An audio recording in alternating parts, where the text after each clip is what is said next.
এনআৰচিত নাম থকাৰ পিছতো যদি আমি বিদেশী বুলি গম পাওঁ, কাৰণ এনআৰচিত নাম বহুতে চলে বলে কলে কৌশলেও সোমাইছে। কোনোবাই কৰিমগঞ্জত যদি চাহাবুদ্দিন আছে, বাইহাটা চাৰিআলিৰ পৰা মানুহে গৈ তেওঁক বিচাৰি আনিছে, আনি কৈছে পিতা পুত্ৰৰ মিলন হৈ গ'ল।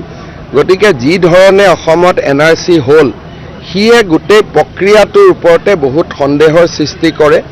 গতিকে আমি সিদ্ধান্ত লৈছোঁ যে এনআৰচিত নাম থাকক বা নাথাকক, যদি বিদেশী বুলি তেওঁক আমি সম্পূৰ্ণভাৱে বুজি পাওঁ, তেতিয়াহ'লে আমি তেওঁক পুছবেক কৰিম। যোৱাকালি ৰাতিও আমি 19 গৰাকী ব্যক্তিক পুছবেক কৰিছোঁ। খুব সম্ভৱ আজিও 9 গৰাকী ব্যক্তিক আমি পুছবেক কৰিম। আৰু এইটো অসমত বৰ্তমান চলিব।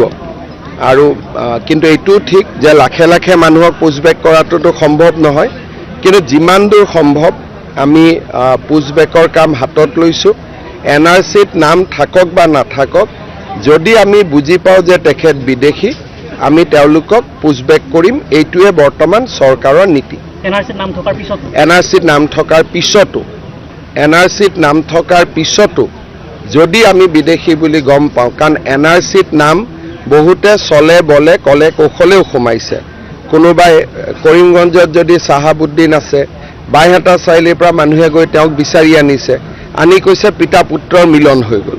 গতিকে যি ধৰণে অসমত এনআৰচি হ'ল, সিয়ে গোটেই প্ৰক্ৰিয়াটোৰ ওপৰতে বহুত সন্দেহৰ সৃষ্টি কৰে। গতিকে আমি সিদ্ধান্ত লৈছোঁ যে এনআৰচিত নাম থাকক বা নাথাকক, যদি বিদেশী বুলি তেওঁক আমি সম্পূৰ্ণভাৱে বুজি পাওঁ, তেতিয়াহ'লে আমি তেওঁক পুছবেক কৰিম।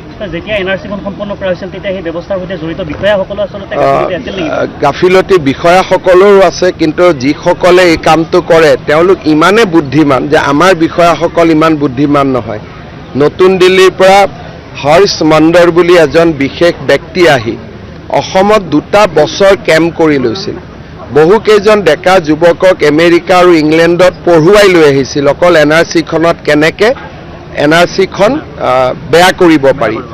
এই ধৰণৰ ষড়যন্ত্ৰবিলাক আমি সেই সময়ত গম পোৱা নাছিলোঁ, আমিতো সাধাৰণভাৱে লৈছিলোঁ। এতিয়া এই ঘটনাবোৰ মুখ্যমন্ত্ৰী হোৱাৰ পিছত মোৰ নলেজত আহিলে, তেতিয়া মই মুখ্যমন্ত্ৰীও নাছিলোঁ।